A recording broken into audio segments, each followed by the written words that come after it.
तीन। तो देखते हैं आज हम जो है पोस्ट प्रेफरेंस के बारे में बात करते हैं, कौन सा पोस्ट जो है बढ़िया है। और वैसे रेलवे में सभी भी पोस्ट जो है वो बढ़िया है, कोई भी पोस्ट खराब नहीं होता है। सबसे पहले जो है आज के समय में बेरोजगारी का जो दर है वो बहुत ज़्यादा बढ़ चुका है। तो अगर आपको कोई भी जॉब मिले तो कोई भी जॉब जो है खराब नहीं होता है।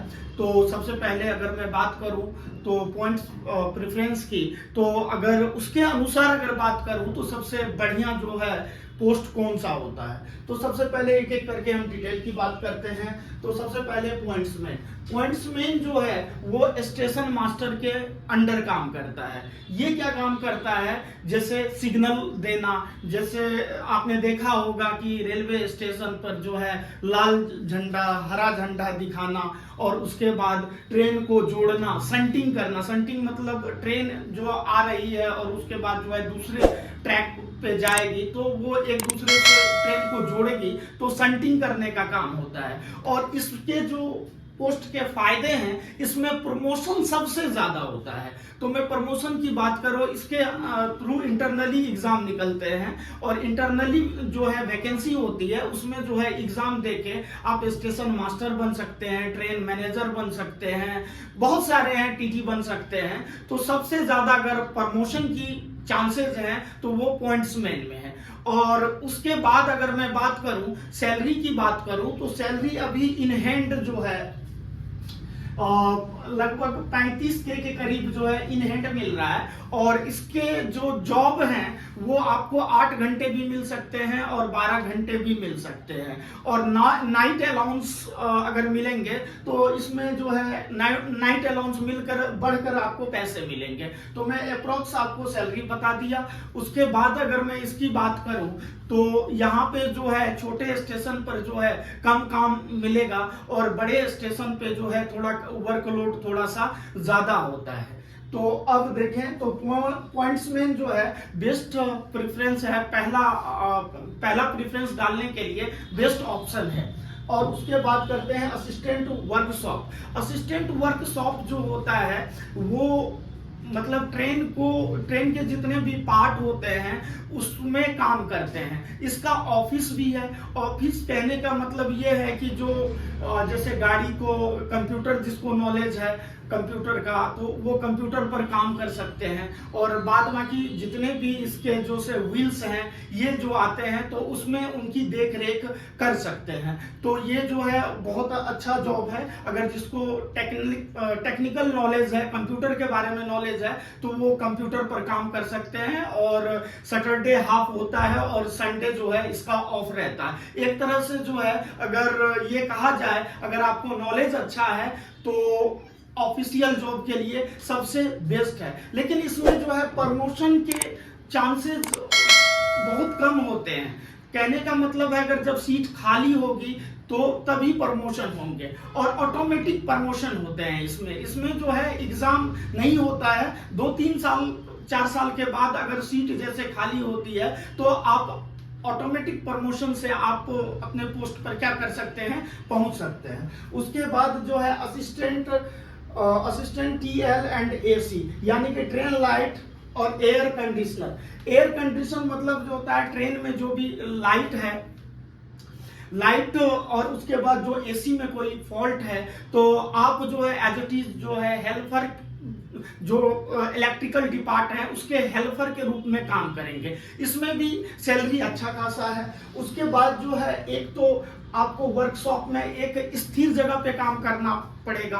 और जैसे मान लो पटना से दिल्ली ट्रेन आई और उस ट्रेन में वहां पे सबसे पहले मेंटेनेंस देखना पड़ेगा। और उसके बाद जो है अगर आप दिल्ली आ रहे हैं, रास्ते में कहीं फॉल्ट है तो वो भी आपको देखना पड़ेगा। एक तो एक जगह पे वर्क कर सके, जैसे पटना में ही ट्रेन को देखना है और उसके साथ ट्रेन के साथ चल भी सकते हैं। और जैसे दिल्ली पहुंचा तो पटना से दिल्ली तक के ट्रैवलिंग में आपको ट्रेन का भी सफर करना पड़ सकता है। तो ये भी जॉब अच्छा है। इसमें सैलरी थोड़ा सा ज्यादा है पॉइंट्समैन की तुलना में। लगभग अगर मैं बात करूं इसका 40-45 हजार इसमें आपको मिल सकता है। और स्टडी टाइम जो है इसमें पढ़ने का समय थोड़ा आपको कम मिलेगा। तो अगला देखते हैं अगला देते हैं असिस्टेंट पीवे। इसमें जो है कहने का मतलब है, इसमें जो है ट्रैक जो होते हैं उसको बूम करना होता है चीजें, उसमें कोई फॉल्ट है उसको थोड़ा सा देखना पड़ता है। और इसमें जो है स्टडी टाइम सबसे ज्यादा मिलता है, आपको टाइम पर्याप्त मिलेगा, छुट्टी ज्यादा मिलेगा। इसमें सैलरी की बात करें तो सैलरी जो है 32 से 35 हजार के अराउंड आपको इन हैंड मिलेगा। उसके बाद असिस्टेंट कैरेज एंड अगर मैं बात करूं वैगन की, तो कहने का मतलब है कि सवारी गाड़ी और मालगाड़ी। तो सवारी गाड़ी का अलग सिस्टम है, मालगाड़ी का अलग सिस्टम है। सवारी गाड़ी में अगर मान लो जा रहे हैं सवारी गाड़ी में, तो उसको मेंटेन करना, मालगाड़ी का मेंटेन अलग करना होता है, उसके सिस्टम अलग होते हैं। यह भी बहुत अच्छा जॉब है। अगर मैं इसकी सैलरी की बात करूं तो 32 से 35 हजार जो है इसकी सैलरी मिलेगी आपको। अगला है असिस्टेंट एस&टी। ये सिग्नल का काम करता है, जैसे टेलीकम्युनिकेशन है। टेलीकम्युनिकेशन का मतलब ये है कि जैसे सिग्नल आया, मान लो कौन सी गाड़ी जो है आ रही है चीजें, और टेलीफोन जैसे मेंटेन करना, ये सारे काम होते हैं एस&टी में।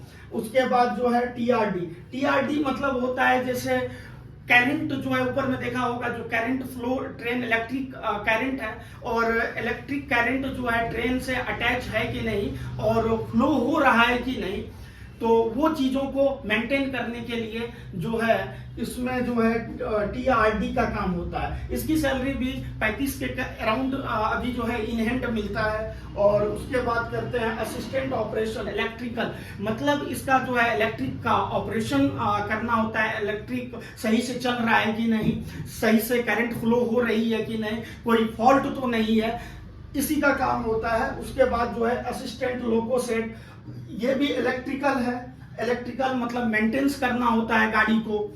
और डीजल, जैसे डीजल में जैसे डीजल का अर्थ ये हुआ कि जो है मोबिलिंग करना मतलब कहने का मतलब ट्रेन जो है सही से उसमें ग्रीस व्रीस डालना ताकि जो है स्मूथ चल सके।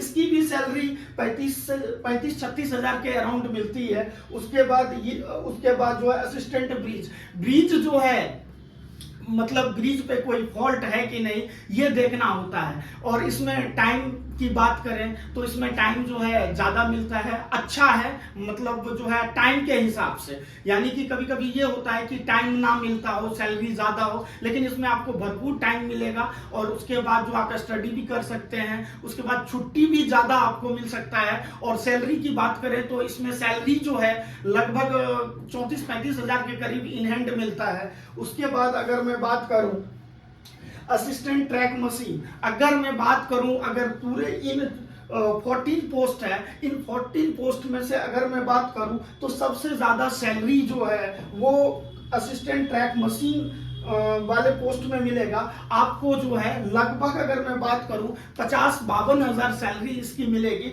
इसमें ज्यादा ओवर टाइम जो होता है वो मिलता है। मात्र 21 दिन की ड्यूटी है, 9 दिन जो है इसमें जो है रेस्ट मिलेगा, लेकिन 21 दिन जो है आपको लगातार ड्यूटी करना पड़ेगा। जैसे मान लीजिए कोई एक जोन है, जैसे मान लीजिए हुबली है, तो हुबली हो गया, मैसूर हो गया और बैंगलोर हो गया। इन तीनों जगह आपको जो है जाना पड़ेगा। और जो 700-800 किलोमीटर की डिस्टेंस आपको जो है उस ट्रेन के थ्रू जो है ट्रैवल करके जो है करना पड़ेगा। तो ये ज्यादा टाइम के हिसाब से कम है, लेकिन इसमें सैलरी ज्यादा है। उसके बाद करते हैं ट्रैक मेंटेनर की। तो ट्रैक मेंटेनर में जो है ट्रैक को मेंटेन करना, ट्रैक में कोई फॉल्ट है या कोई जो है नट है वो अगर मान लो लूज है तो उसको जो है रिंच से जो है उसको जो है टाइट करना। और कोई भी ट्रैक पे जो है पेट्रोलिंग करना, मतलब 1 किलोमीटर तक आप ट्रैक पे पेट्रोलिंग कर सकते हैं, जो जैसा रेंज होता है वैसा दिया जाता है। तो कहने का मतलब है इसमें भी ठीक है, लेकिन ये जो है लास्ट प्रेफरेंस में ये डालिएगा क्योंकि ये जो है इसमें थोड़ा सा काम ज्यादा होता है। तो कहने का मतलब मैंने ओवरव्यू में लगभग जो है सारे पोस्ट के बारे में मैं आपको बताया। और आप जो है अपने अनुसार जो है पोस्ट प्रेफरेंस जो है आप डाल सकते हैं। तो पोस्ट प्रेफरेंस जो है बहुत इंपॉर्टेंट रोल प्ले करता है। जैसे मान लीजिए आपका नंबर अगर अच्छा आ गया और आपने पहला ऑप्शन अगर आपने डाल दिया पोस्ट प्रेफरेंस में ट्रैक मेंटेनर, तो आपको कितना भी नंबर आएगा उससे मतलब नहीं है, आपको मिलेगा ट्रैक मेंटेनर। अगर मान लीजिए आपने पॉइंट्समैन डाल दिया और नंबर आपको अच्छा आया, आपका जो है मेडिकल लेवल जैसे A2 है, स्टैंडर्ड लेवल है, तो आपको जो है नंबर थोड़ा कम भी रहेगा। अगर मेडिकल स्टैंडर्ड अच्छा है तो मतलब आपको जो है पॉइंट्स मिल जाएगा। तो अब ये सब जो है असिस्टेंट वर्कशॉप जो है वो B2 वाले पोस्ट को भी मिल जाता है, जिसका B1 B2 जो है मेडिकल है उसको भी मिल जाता है। तो कहने का मतलब है कि आप अपने अनुसार पोस्ट प्रेफरेंस को डाल सकते हैं और जो है फॉर्म जो है आप सभी जो है 15 तारीख तक जो है आप आराम से भर दीजिए, क्योंकि लास्ट में जो है सर्वर की प्रॉब्लम हो जाएगी, कई बच्चे का पेमेंट फंस जाएगा, किसी का पेमेंट नहीं होगा। तो आप जो है 15 और जो है फैब तक जो है फरवरी तक जो है आप फॉर्म को फिल कर दीजिए, ताकि आपको कोई जो है दिक्कत नहीं होगा। और जो है नेक्स्ट वीडियो में जो है मैं जो है सिलेबस डिटेल कर सिलेबस जो है पूर्ण रूप से आपके एक सिलेबस वाइज आपको टॉपिक वाइज की कौन सा टॉपिक इंपॉर्टेंट है, कौन सा टॉपिक जो है आपको पढ़ना चाहिए, कौन सा टॉपिक नहीं पढ़ना चाहिए। क्योंकि देखिए अगर मान लीजिए सिलेबस की बात करें तो सिलेबस समुद्र है, अगर आप 10 साल भी पढ़ेंगे तब भी आपका सिलेबस खत्म नहीं होगा। हमें सिलेक्शन लेने के लिए ज्यादा ज्ञानी की जरूरत नहीं है, हमें वो चीज चाहिए जो पेपर में पूछा जाता है। कोई बच्चे 5 साल पढ़ के 7 साल पढ़ के भी सिलेक्शन नहीं लेता है और कोई बच्चा 1 साल 1.5 साल पढ़ के भी सिलेक्शन ले लेता है। तो सिलेक्शन की जो प्रोसेस होती है वो सही रणनीति, आपको सही गाइडेंस, सही दिशा निर्देश अगर आपको मिले तो आप बहुत कम टाइम में सक्सेस कर जाएंगे। तो मैं जो है पूर्ण रूप से मैंने बहुत सारे स्टूडेंट्स को पढ़ाया हूं, लगभग अभी 20 से ज्यादा स्टूडेंट हमारे रेलवे में कार्यरत हैं और जो है सही स्ट्रैटेजी और सही गाइडेंस की वजह से मेरा काम अभी जो है प्रेजेंट में जो है 5 से ज्यादा बच्चों का यूपी पुलिस में जो है फिजिकल चल रहा है।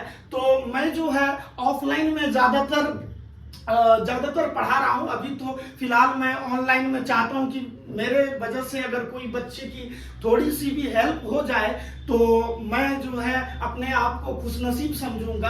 अगर ये वीडियो कैसा लगा आप लाइक, शेयर एंड सब्सक्राइब करें, ताकि मैं इससे भी जो चीजें हैं अच्छे इंफॉर्मेशन आपके सामने ला सकूं और मैं जो है क्लास आप लोग के सामने प्रोवाइड कर सकूं, ताकि जो है आपके जीवन में हमारा कुछ योगदान हो सके। Thank you so much.